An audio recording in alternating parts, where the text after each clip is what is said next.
দেখো 3 × 1 = 4 এর 40% সমান x% 40 হলে x এর মান কত? খুব ভালো অঙ্ক।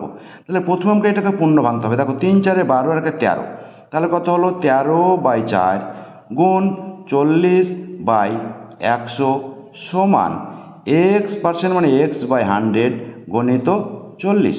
তাহলে দেখো এখানকার শূন্য এখানে কেটে দিলাম, 4 4 কেটে দিলাম, তাহলে পড়ে থাকলো কি দেখো 13/10 সমান পড়ে থাকলো এখানে কেটে দিলাম 2 × 2 = 4, 5 × 2 = 10, তাহলে কেটে থাকলো কত x/5।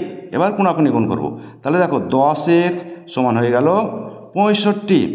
অতএব x = 65/10।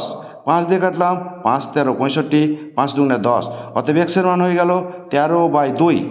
অপশান